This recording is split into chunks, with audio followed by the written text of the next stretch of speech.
एजी धन दन आजनो दारलो रे अमे हरिवर पायाजी चार जुगना कसमल पाप जटा ड्याजी हेतनो मेरा वरो रे अपना सत गुरसु कीजे जी मननो मेरा वरो रे अपना बार गुरसु कीजे जी दूतारो संसार परले चोरी मुखी जे बैठगाड़ो संसार शाहजी ने नामे तरीजिए एणे संसारे भला शुकर मकाम कीजिए. Bismillahirrahmanirrahim. Good afternoon, good morning, and good evening to you from wherever you are signing in. Thank you for joining us. I hope you all are taking good care of yourselves and your loved ones in these times. My name is Meera Mawani, and I coordinate research activities for Association for the Study of Ginans. It is my pleasure to welcome you all to our annual December lecture 2020. One of the new initiatives of ASG is the webinar series called Ginan Insights, which began last month with the aim to explore different facets of Ginans and deep dive into them. Our first webinar by Hussein Asani, situating Ginans in their South Asian cultural contexts, gave us a glimpse of studying Ginans from multiple literary perspectives. Through this virtual media platform, we hope to bring to light past and current areas of research into Ginans, so that this remarkable poetic heritage sparks greater interest, provides space for sharing perspectives, generating conversations and further research in Ginan studies. Before I introduce our special guest, Professor Ali Asani, I'd like to introduce the chairman of ASG, Mr. Shiraz Pradhan. Mr. Pradhan has been the chairman of ASG since 2019. He is a professional engineer, author, philosopher, and has been engaged in Ginan studies for 30 years. He is proficient in several South Asian languages and published many essays and articles on Ginans. He is currently working on science in Ginans. We are also looking forward to his new book, Amrapuri, which traces the footsteps of Nizari Satman since the time of Pir Sadgur Nur. Chairman of ASG, Mr. Shiraz Pradhan, over to you. Thank you very much, Meera. On behalf of ASG, it gives me a great pleasure to inaugurate this annual lecture 2020. It is a milestone for ASG. We wanted to end 2020 on a high note and with a sense of hope and bonding. It is our aim to host this prestige lecture on an annual basis every December to bring to light more insights and deeper studies into Ginans. Without much ado, I hand it back over to Meera. Thank you. Thank you, Chairman. I want to make a few Zoom keeping announcements. You're all on mute. During the session, if you have any questions or comments or technical difficulty, you can put it on the chat box to the host and one of our team members will get back to you. Towards the end of the talk, we will have time for a brief Q&A session. You can post your questions in the chat box. We will be recording this session. Finally, I hope you will spare some time to fill out our feedback form for our team. Today is a special day as we hold our first annual lecture of ASG, and more so because we have a distinguished scholar amongst us. I am delighted to introduce Professor Ali Asani. Welcome, Professor Asani. Professor Asani is Murray A. Albertson Professor of Middle Eastern Studies and Professor of Indo-Muslim and Islamic Religion and Cultures at Harvard University. He has served as the chair of Department of Near Eastern Languages and Civilizations and director of the Prince Al-Walid Islamic Studies program. A specialist on Ismaili and Sufi traditions in South Asia, he teaches a variety of courses on Islam, including Ismaili history and thought. He is the author of many articles and several books, including Celebrating Muhammad, Muslim Devotional Poetry in Praise of the Prophet, the Harvard Collection of Ismaili Literature in Indic Languages, a descriptive catalog and finding aid, the Bouj Niranjan, an Ismaili mystical poem, and Ecstasy and Enlightenment, the Ismaili devotional literature of South Asia.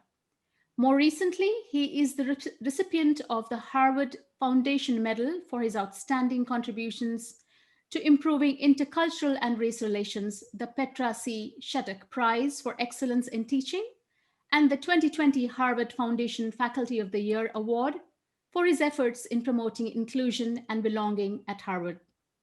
He teaches courses related to the Ginans at Harvard and the Institute of Ismaili Studies. Professor Asani, it is an honor to have you with us, and I'd like to hand it over to you now. Thank you. Okay. Thank you very much, Meera, for that introduction. And I also wanted to thank the association for this kind invitation. As you mentioned, I've been working on the Ginans for many years now. On the one hand, in an academic context, within the context of the university, the academia, utilizing some of the methods and disciplines of the humanities and social sciences to think about the Ginans, how we can study them from an academic perspective. But on the other hand, growing up as, within the Ismaili community, I've also been very familiar. I grew up with the Ginans. The Ginans were an important part of my religious formation, and also texts that I often turn to for inspiration, especially at this particular time in the pandemic, where, we have to reflect on our priorities, what's important in life, and so on. And I found the Ginans, many verses, quite inspirational in this particular time. So I'm approaching it, I'm really thinking about the Ginans from both these angles, from a personal perspective, somebody who grew up with these traditions, but then also somebody who has been studying it from an academic perspective. So what I'm planning to share with you today is some of my work, which is still in progress, a new sort of initiative that I've taken regarding looking at the Ginans. I've looked at the Ginans from many different perspectives. I've looked at the Ginans from the role that they play in the life of the community as devotional literature, the Ginans as mystical texts, as devotional texts, how they're connected with notions of spirituality within the community. I've looked at also the more manuscript aspects of it. I wrote one of the first sort of articles on the Kochki script, its origins, its history, and preliminary sort of way of how we think about this script. I've done some cataloging work on Kochki manuscripts, which got published several years ago. And I've been also very interested in more recent years about the Ginans as performative texts. We know that the Ginans, we sing them, they are in ragas, and the ragas are connected with evoking certain emotions. So I've been also interested in the musicology of the Ginans as a performative text. And this, what I'm now looking at is what I'm calling a religiohistory, and I'll explain this in a few minutes. But as I said, it's a work in progress, and I, really welcome this opportunity to share with you some of my thoughts as I'm working on this new project. So I'm going to share my screen. I have a PowerPoint. Hopefully it's still there.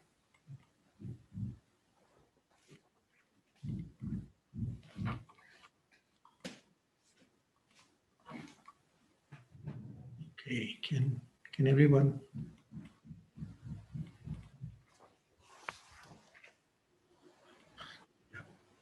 All right. Okay, can everyone see my screen? Yes? Yes, Professor. Yeah? Okay. Yes. All right. So some of this material that I'm presenting, I've already published in an article that I wrote several years ago, From Satpanthi to Ismaili Muslim, in which I try to look at the shifting notions of identity looking at particularly the Khojas, and their articulation of identity from Satpanthi to Ismaili Muslim. And in there, I do talk about, the role, the impact of the shift in identity has had on the functions of the Ginans. And I'm currently working on this other piece, which will be forthcoming, inshallah, soon. It's called The Ginans Betwixt Satpanthi Scripture and Ismaili Devotional Literature. So and I want to sort of talk a little bit about that second thing, the second title I'm working on, Betwixt Satpanthi Scripture and Ismaili Devotional Literature. And what do I mean by these categories of scripture and Ismaili devotional literature? So first of all, I think, what is this concept of religiohistory? Where am I getting? So I'm getting this concept from the study of religion, where we look at religion and religious phenomena in different world communities, and particularly the role that texts play in the religious life of different communities.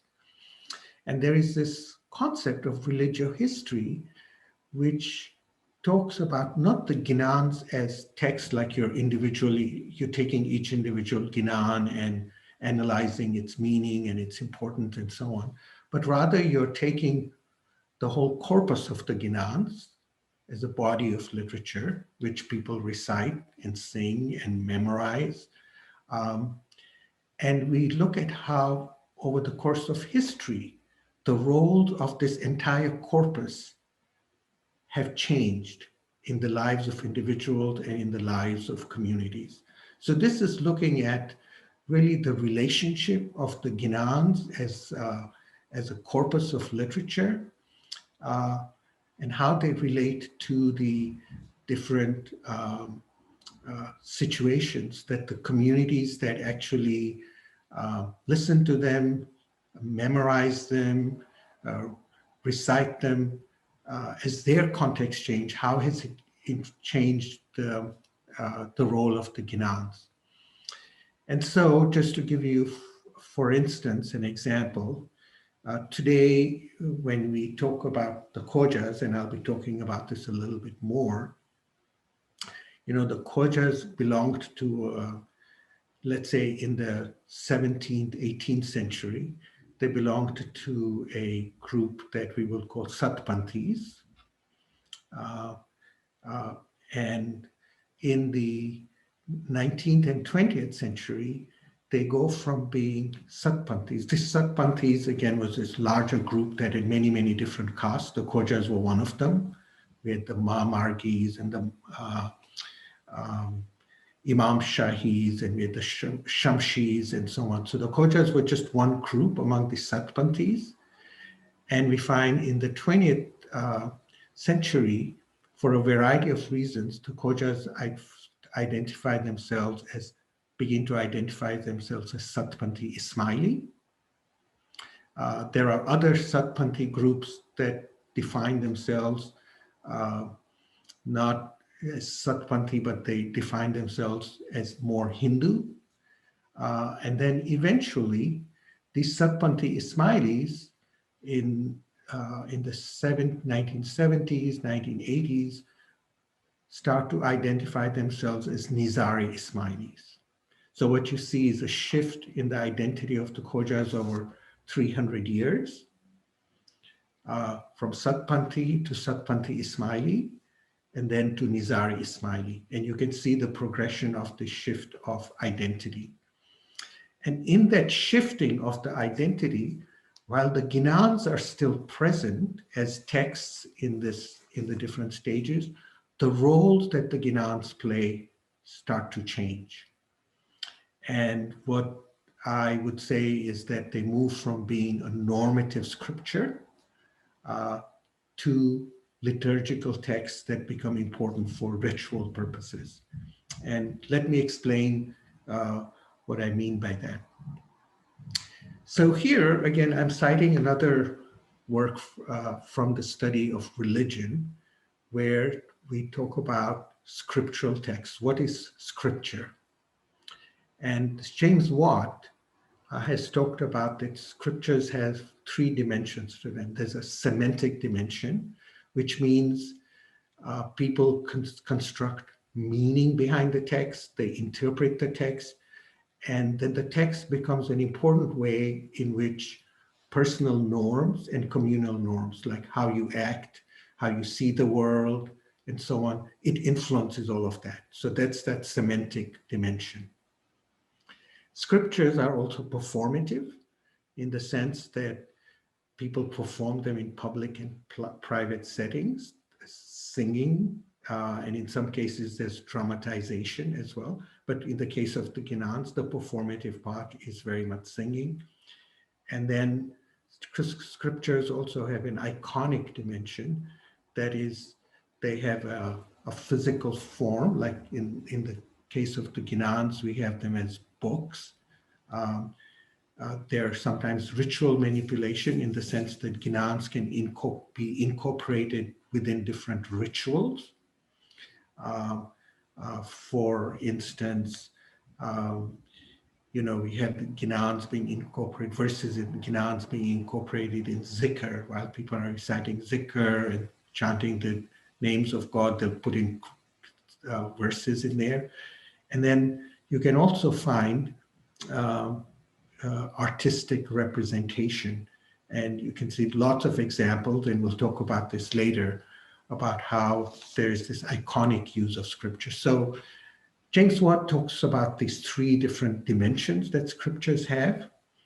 And when I talked here about that Ginans shift from being normative scripture to liturgical text, I'm talking about the first and two categories. When you are in the Satpanti stage, Satpanti and Satpanti Ismaili, the Ginans, this dimension, the semantic dimension, is very, very important because people see the world through the Ginans. And then when you move to the Nizari Ismaili phase, you find that the way in which people are articulating their faith, at least for communal norms, shifts, and we'll talk about why it shifts. And then you find there's a greater emphasis on the performative role of the Ginans and scriptures in the current context. So again, we'll find it becomes a very important part of liturgy and ritual practice within the context of the Jamaat Khana. It's always been there. It always was part of ritual practice, but it becomes more emphasized. and the semantic dimension becomes less emphasized. So in the earlier period, you get semantic as well as performative, as well as iconic. But in the later periods, you find that there's a greater emphasis on the performative rather than the semantic, at least at a community level. Maybe not at a personal level, but at a community level. So one thing that I think when we are thinking about this religiohistory, one thing you should keep in mind is that how we think about religion. Religion is something that is embedded in all dimensions of human life, the political, the economic, the historical, the literary, the artistic, and so on. And so all of these contexts, history, politics, economics, literature, music, so on, they all influence how religion is expressed. Therefore, we have to think about religion from many different perspectives. It's never just about religion. There may be other dimensions to it as well. But because religion is embedded in this context, as these contexts change, interpretations of religion, interpretations of texts, and so on also keep changing.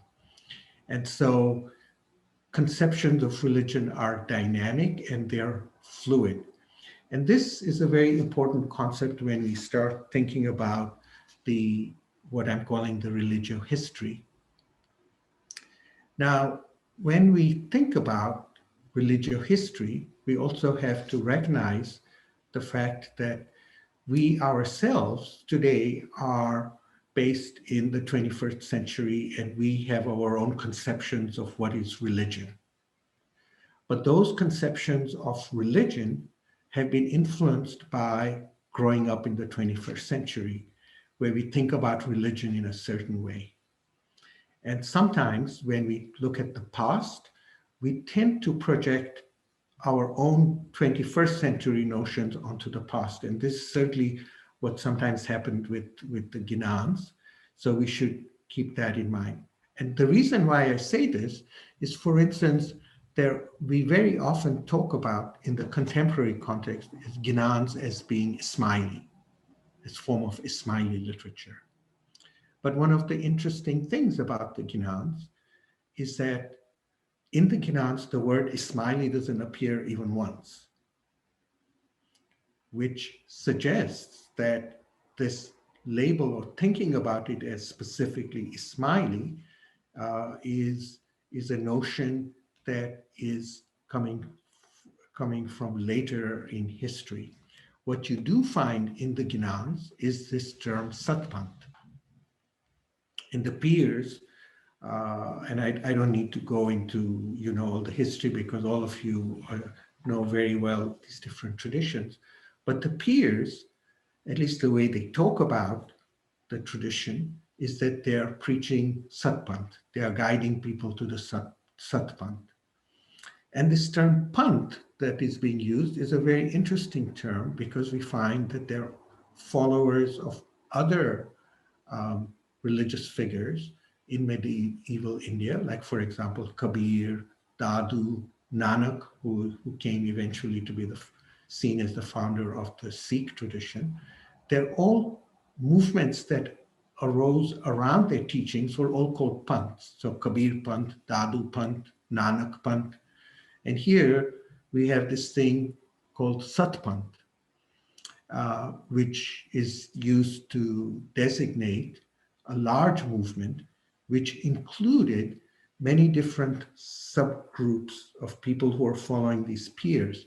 So I've mentioned here these Khojas and Momnas and Shamshis and Nizyapantis and Imam Shahis and Mahamargis and Barmatis. There were so many subgroups under this category Satpanti who were following Satpant.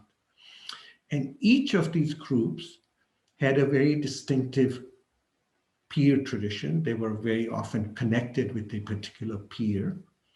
They also, interestingly, some of them had a professional affiliation. So, for example, Shamshis, from what we can see, were identified as goldsmiths, or Momnas were identified as agricultural workers, farmers. Khojas were sometimes identified as traders, and so on. What is interesting is that while these Satpanthis are following, in a sense, these teachings of the peers, they are divided into distinct caste groups. And because, as we know, in India, even till today, caste is a very important form of identification. And in that time, when we are talking about the Ginans, it was more important than religion itself. So each group functioned differently as a distinct caste. And what we know in the 16th, 17th century, that sometimes within these groups, there were disputes over leadership, which led sometimes to schisms. The most important one that we know is the Khoja Imam Shahi split in the early 16th century. So what is interesting is that we have these Satpanthi groups. They're divided into different castes. They're sharing what we call the Ginans, attributed to different peers, but they're really functioning as distinct social groups and seeing themselves divided by profession, social class status, to the extent that they, intermarriage and so on between these groups was totally discouraged. You married just within your group. Now, what was interesting also about this Satpanth, in this very broad way it was being practiced, is that it had multivalent or polyvalent context. Now, let me explain what I mean by multivalent and polyvalent. It means that the way in which Satpanth and the concepts of Satpanth were expressed, for example, the context of the true guide, the Satguru, or the concept of the guide who was going to lead you to salvation, was expressed in multiple ways. Yes, there was an Ismaili connection to it. There was also a Quranic connection, because we do see the Quran being mentioned in the Ginans. There is a Sufi way of talking about the true guide. Sometimes the true guide is described using Sufi terminology like murshid, and we talk about murid and so on. And in addition to that, they're also using what I would say Indic terms. And by Indic, I mean Vaishnavite discourse, Sant discourse, Bhakti discourse. And, some of you may be familiar about the Vaishnavite discourse, the idea of the 10 avatars, and talking about Ali as the Nakalanki, the 10th avatar of Vishnu, where he's called, and the Quran is seen as the Ved, the Atharva Ved of the Kali Yuga. And here's just a diagram that you can see these depictions of these avatars of Vishnu. Here's this Nakalanki avatara. So you get this idea of the guide being understood within this idea of the avatara. The avatara is supposed to come into the world whenever evil has overcome the world, and the task of the avatara is to rescue people from the evil of their time and restore peace and justice. But you also find in these Ginans things from the Sant tradition, which was a kind of a lower class anti-caste movement that was saying that salvation was not just limited to the people of the upper caste like the Brahmins, but anyone, regardless of caste, could get salvation so long as you found the true Satguru and you meditated on the name that the Satguru gave you. That would get you salvation. And it didn't matter whether you were male or female or what your caste were, but salvation is not got by performing rituals, but by meditation on the name, the Naam, as it's called. And we also find in here this discourse from the Bhakti tradition. Again, some of you may be familiar, associated with figures like Mirabai, talking about salvation is possible for anybody, regardless of your social caste, your status, so long as you have love, so long as you have bhakti, so long as you have love and devotion, that will get you salvation. Now, what is interesting about the Ginans is they use all these different discourses, right, to describe the doctrines and some of the key concepts. And sometimes in the same Ginans, you have multiple forms being used. And very often, people ask, well, why is there this use of these multiple discourses? And I think on the one hand is, of course, they're addressing themselves to different audiences with different outlooks. But I think there's also a sense in here that underlying all these different, let's say, ideological manifestations that we see in the material world, in the spiritual world, there is an underlying unity, that they're actually talking about the same thing, that they're really talking about that there's only one reality, but we can approach that reality through many different discourses. And so they're very comfortable in using, so talking about, for example, the Imam as Avtara, but the Imam also as Murshid, and the Imam also as Satguru, or the Imam, interestingly, in some Ginans, being referred to in the terms of Krishna. So they're using these multiple vocabulary contexts. So in this earlier period, so we're talking about 18th century and before, we have this multivalent context. Now, in the late 19th and early 20th century, this Satpanthi identity starts changing. And you find these caste groups, which were primary caste groups, now start identifying themselves in what I'm calling monolithic, as opposed to polyvalent and multivalent groups, monolithic religious denominations. So you start finding that some of them we see with the Khojas. The Khojas, for example, split up, and there's a group called the Nizari Ismailis who remain engaged with the Ginans. But then you have Itna Ashari Khojas or Sunni Khojas who abandon the Ginan tradition totally. And then you have other groups that we come to identify themselves as Hindu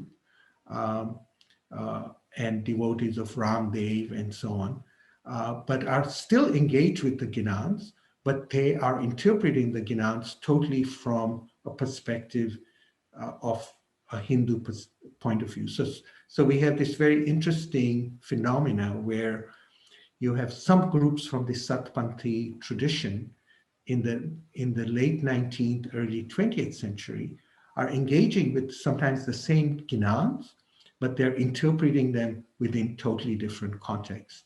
And some groups totally abandon any connection with the Ginans whatsoever. And the reason for this, and this is where this idea of the religiohistory comes in, is that things have changed in the subcontinent. The British, when they start ruling India, they embed their colonial discourse into religion. And they impose Western notions of religion, what is religion, onto the Indian populations. And there are many scholars who've written about this. But one interesting thing that you should know is that the concept of Hinduism, as we use it today, emerges only at the time of the British. So before that, there were, of course, different Indian religious traditions, but lumping together all these traditions together and saying that this constitutes Hinduism was not really the case. So people saw themselves as followers of Vishnu or followers of Shiva or the people who worship the goddess and so on. And sometimes there were rivalry between these different groups. but lumping together all these groups together and saying, this is Hinduism, this is a product of colonial rule.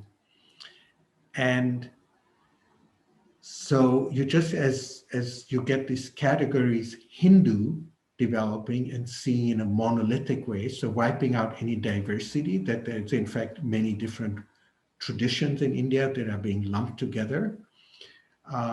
Muslims similarly are also lumped together. And there's this idea of Muslims and what is, and there's this policy of divide and rule between Muslims and Hindus because that is part of the colonial project. And colonialism is then constructed by the British as, you know, that we are here to settle these centuries-long conflicts between the Hindus and the Muslims. That's why we are here. And the whole story of India is retold within this particular context. Now, the impact this has when people are trying to identify themselves, you know, through instruments like the census, because the British used to send out census takers to different regions and ask people, are you Hindu or are you Muslim? Who are you? And for groups, for many groups like the Satpanthi groups, for example, here is this Ramdev Peer from Rajasthan, who was said to be part, Dominique Silakan has shown that how he was part of the Satpan tradition, this following, that because they're being asked to identify themselves either Hindu or Muslim, sometimes people would find these categories themselves strange. What does it mean to be Hindu, or what does it say to be Muslim? People would, and then you also have Hindu reformist groups also targeting groups like this and saying, well, you have to be properly Hindu, you can't have any connections with Islam or anything like that. So talking about Ali as Nakalanki and so on is no longer viable. So you find groups like this group of Ramdev Peer in Rajasthan, this is the temple there, who start looking at Ramdev as not a Satpanthi Peer, but regarding him as an incarnation of Lord Krishna, and he totally becomes Hinduized. And we find this happening with other groups as well, like the Barmatis, the Mahamargis, the Imam Shahis. They continue reciting the Ginans, but now, because of these identity questions, what's Hindu and what's Muslim, they set aside any references in this text that had anything to do with Islam or the Ismaili tradition. So they read this text from a Hindu perspective. Now, what happens in the case of the Khojas, of course, is that aside from the colonial rule, you also get the coming of Aga Khan I to India and the movement of the Ismaili imamate to India. And when Aga Khan I comes to India, there are challenges to his authority. Again, the history of all of this has been told, so I'm just recapping this. And there are court cases because those who are controlling the Khojas as a caste group and the leaders of the panchayat and so on felt that he had no authority over the caste and so on. So there were all these court cases. And the long and short of it was that the Khojas emerged from these court cases divided into different groups. There are Satpanthi Ismailis, Ithna Ashari, and Sunni. And with the Satpanthi Ismailis, you get a very interesting formulation taking place where, and here I'm going to quote from a work by my friend Muhammad Ali Bhai, who recently wrote a memoir of his mother, Taj Bibi. And he was talking about her worldview. And he talked about how in her worldview, when she talked about Mahabharata and Ramayana and so on and so forth, she recognized Krishna and Ram as Ali and Ali as Krishna and Ram. And that for her, there was a kind of this ongoing unity between these traditions. She didn't see this as Hindu-Muslim kind of thing. She saw this as, in fact, she was Ismaili, but she saw this continuity of divine revelation, as it were, in a continuum, not as a break. And that these epics, these stories that she knew, were part of what she saw as Satman, or Satman Dharam. Now, so this is happening early 20th century. So you have this category Satpanthi Ismaili, where they still engage with the Ginans, but in a slightly different format. They're looking at it as Ismaili because they are now, by the courts and so on, Al Khan I and his followers are legally designated as being Ismaili. So they become Satpanthi Ismaili. However, because of changing political circumstances, you get the rise of nationalism, religiously based nationalism, which leads to the partition. And that partition imagines religious communities as distinct nations. Muslims are one nation and Hindus are another nation. Highly problematic formulation from different perspectives. Anyhow, it happens. And you get the emergence of both Pakistan and India. And Pakistan, of course, in the formulation, the emergence of Pakistan, you have the Muslim state as envisioned by Jinnah, where the state did not dictate how people practice their faith. But this was in 1947, 1948, but by the 1980s, there are forces that want to define Pakistan as an Islamic state, specifically a Sunni state. And there becomes this whole process of Islamization and sectarian strife, Shia and Sunni. But people are forced to redefine themselves in terms of the state, like, how are you Muslim? What kind of Muslim are you?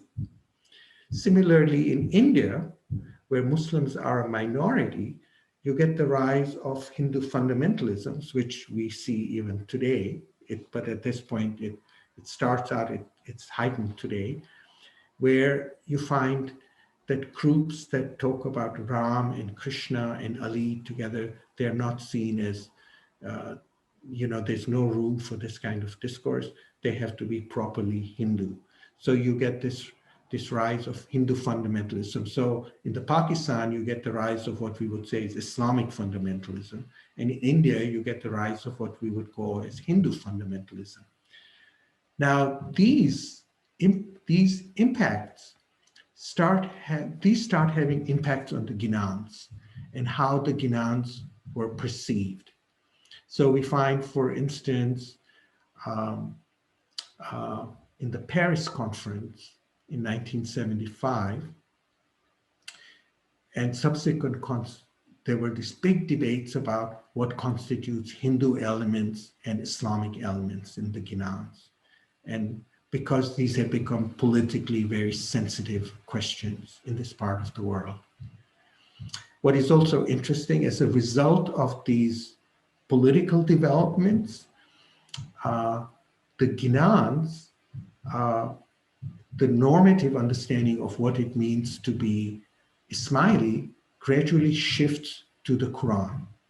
And the Ginans are important, but they become part of liturgical or ritual practice, but not so much on how you understand what it means to be Nizari Ismaili, which says that it becomes more and more important to think about it in terms of this Quranic discourse.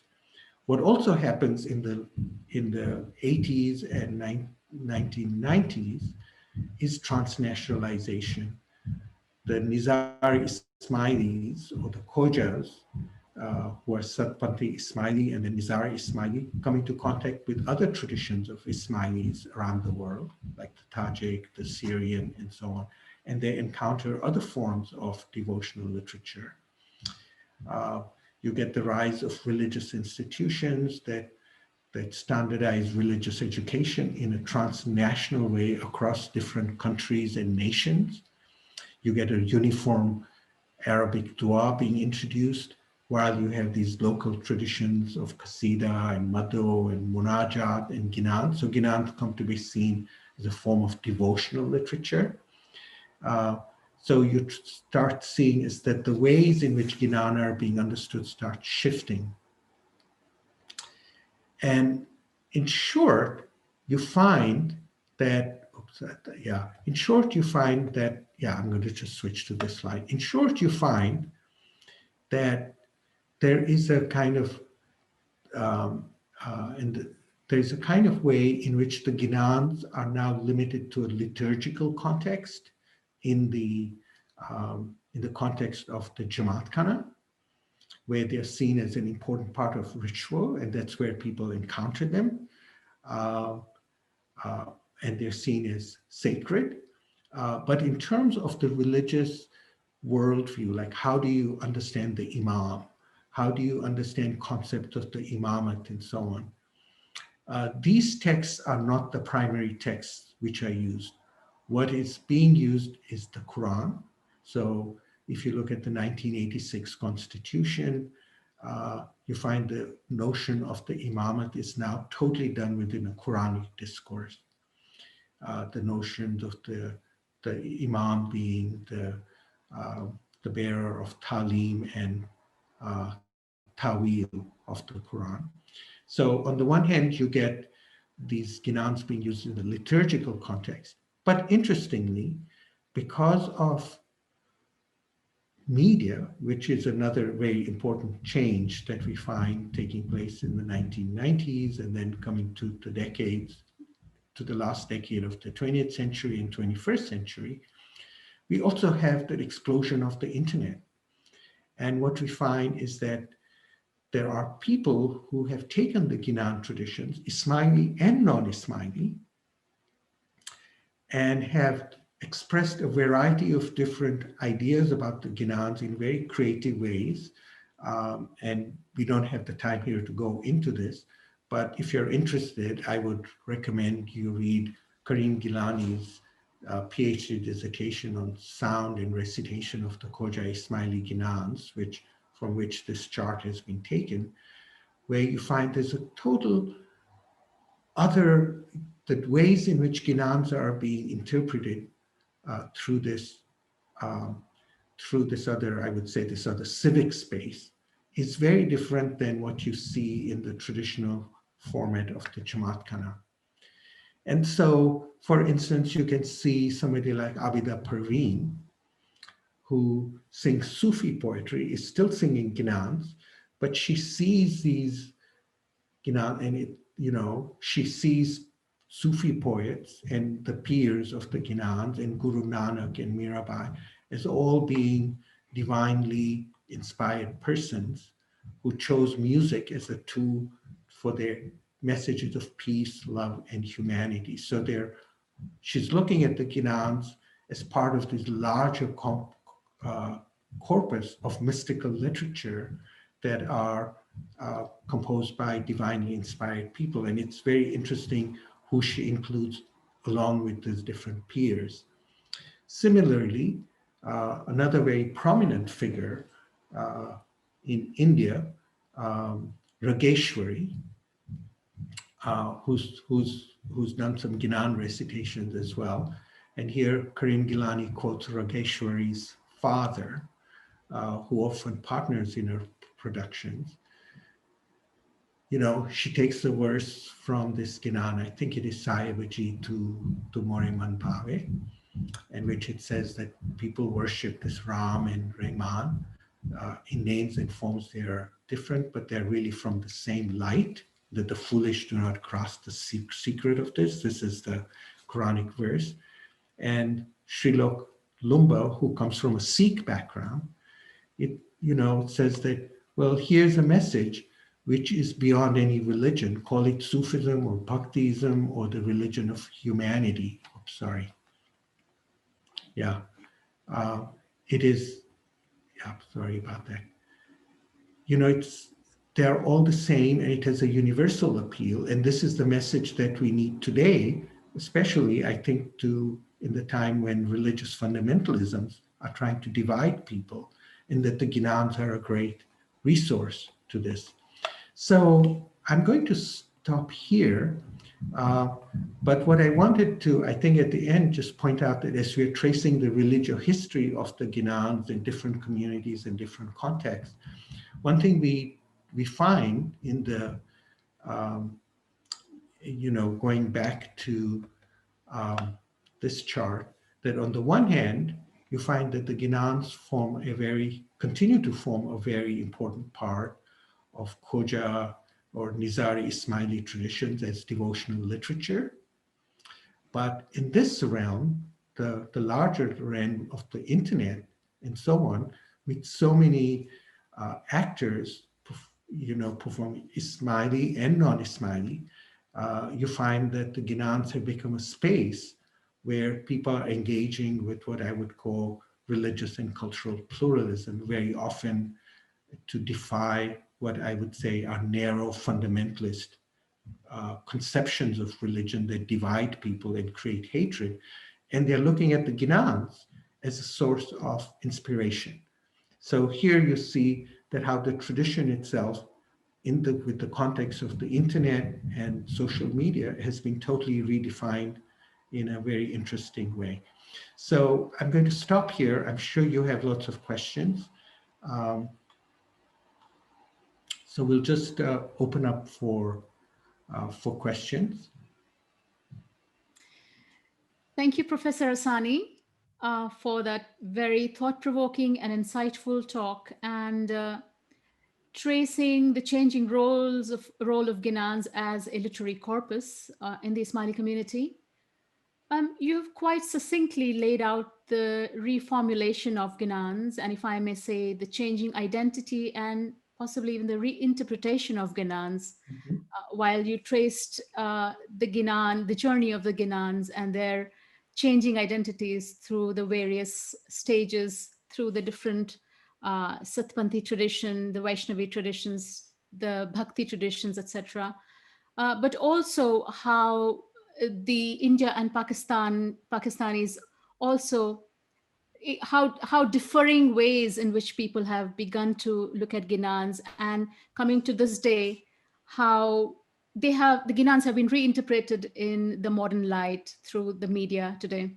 And you gave some very interesting examples of Rageshwari and Abida Parveen, etc. So that was wonderful. I'll start with some of the questions, and I do have some questions people have been asking. But one of the questions I'd like to ask is, one of the questions that have come up is, what is the relevance of the Das Avtara in the modern context within the Ginanic studies today?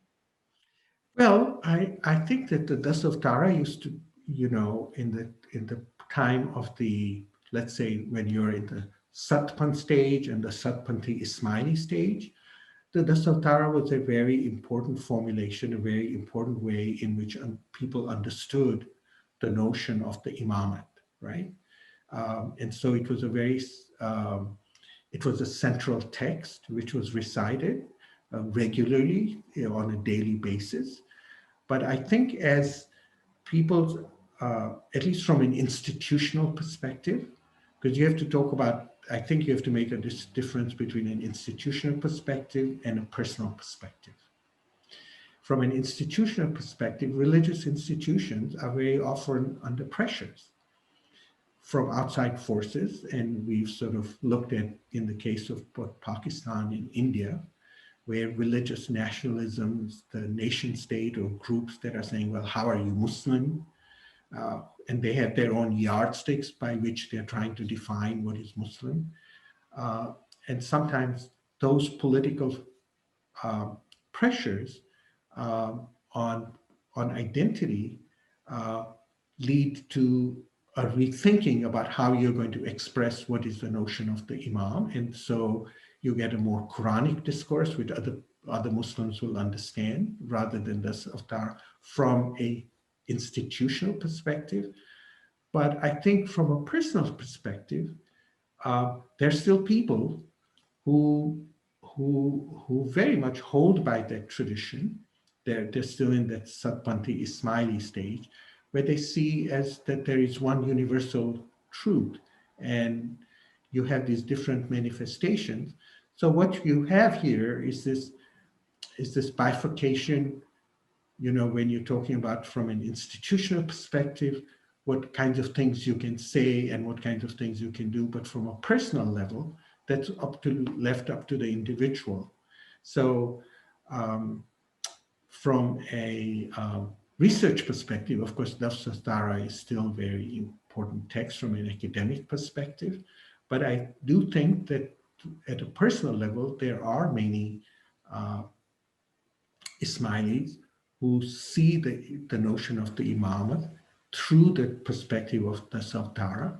And it's a generational issue. I think the younger generation, very often because of the curriculum, what they're being taught the Ginans, but they're being taught the Ginans to think about them as mystical texts or texts that have to do with spirituality, but not the Ginans as a way to understand being Ismaili. That is being shifted to, I would say, a more Quranic notion. And that's in tendency, I think, is a tendency you find with other Muslim groups as well.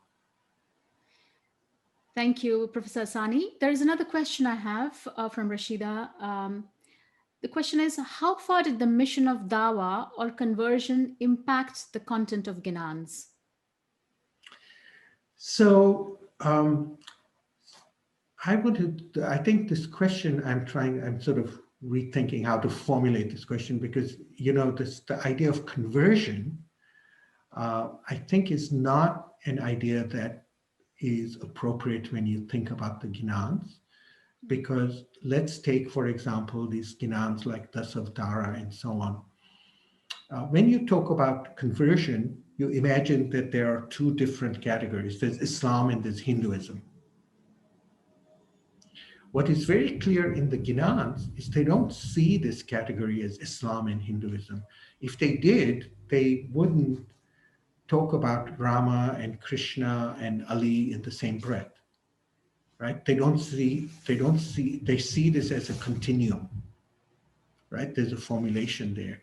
So I think the perspective was more about showing, translating, if you will, quotation mark, translating ideas and concepts that were coming from an Ismaili or an Islamic perspective into a vocabulary that made sense into the local context.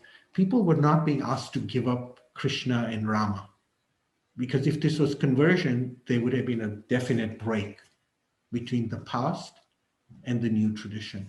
What we find is actually a continuity.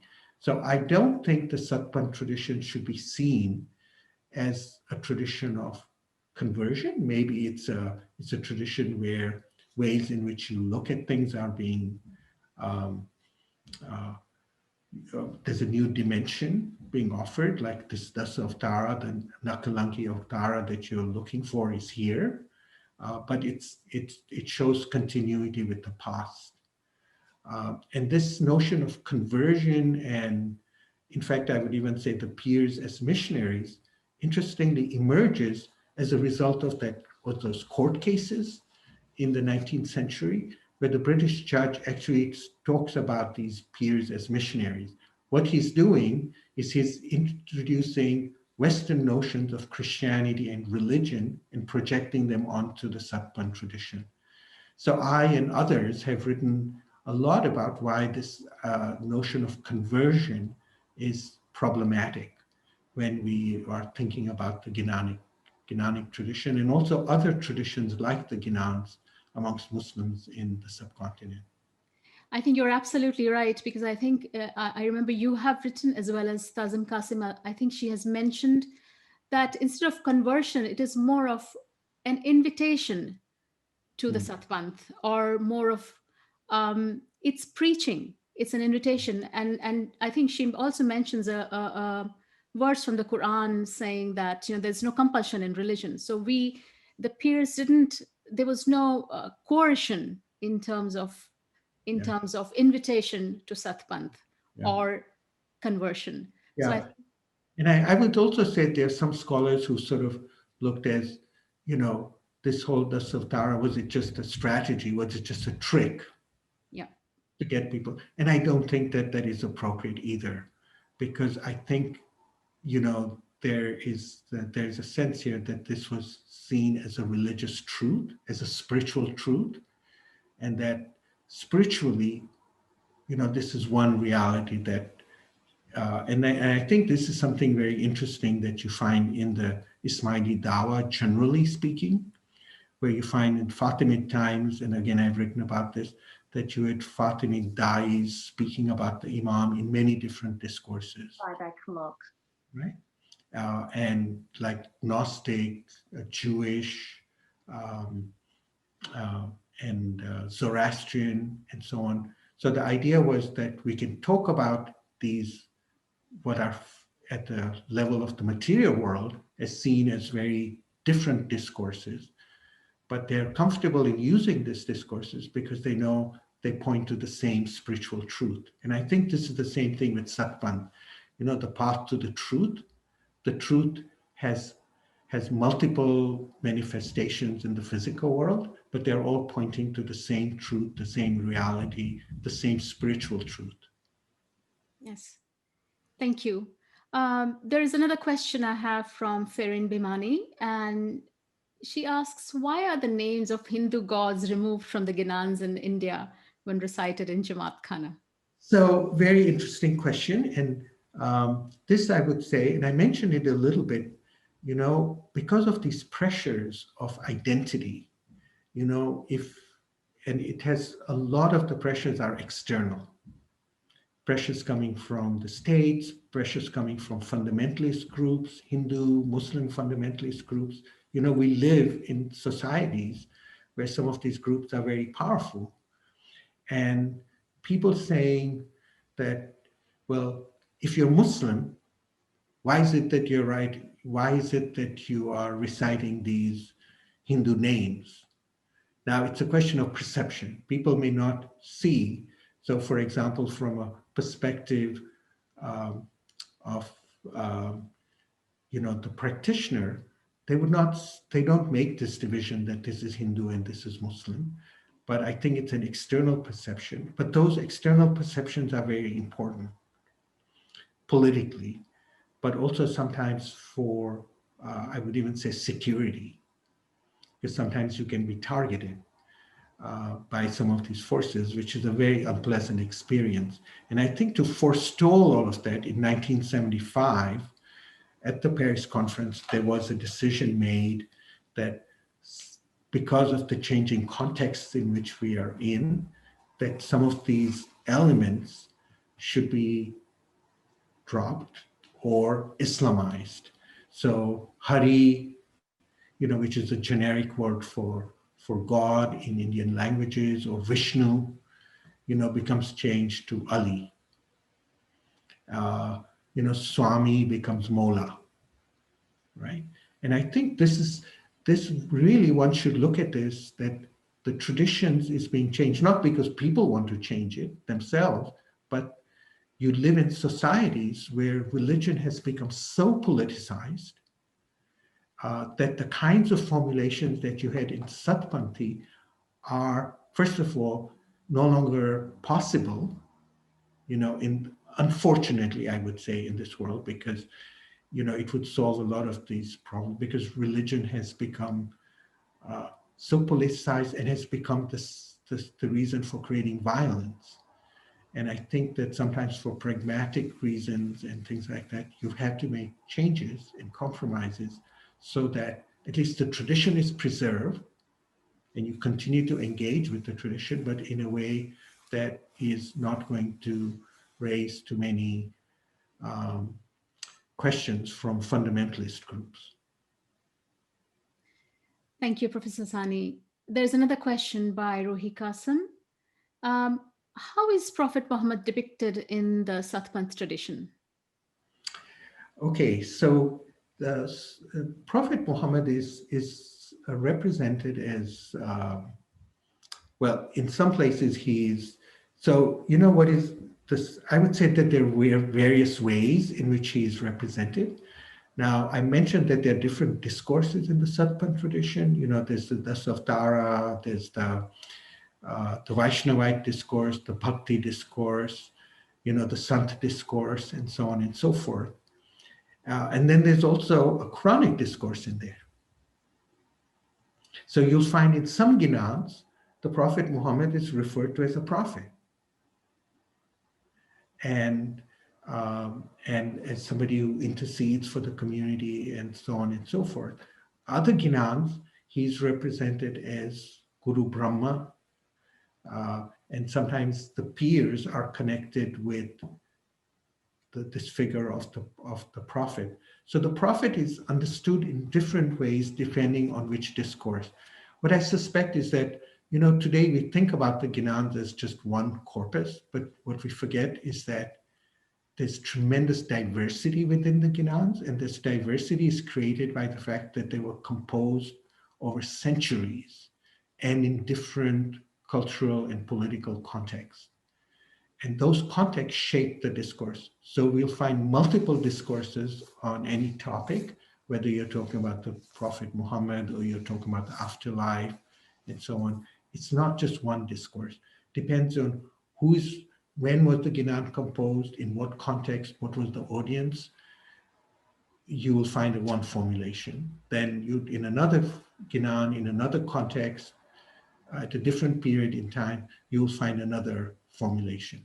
This is what I meant by the Ginans having polyvalent or multiple things. Just like the Imam is understood in multiple ways, the Prophet is understood in multiple ways. Thank you, Professor Asani. And one of the questions which I had was, you know, Ginanic studies has not been widely studied, and there is a need for much greater research in Ginan studies. For a budding researcher of Ginan, what areas would you suggest or recommend which need to be studied so that he can go further in that? What are the areas according to you, since you are an expert? Oh, there's so much. There is just a huge amount, I mean, that needs to be done. There's so many Ginan texts that need to be studied. I think one very interesting study would be to looking at how what were once sister Satpanthi communities, like the Imam Shahis, the Barmatis, the Mahamargis, who are still reciting Ginans, but we don't know how they're interpreted and how.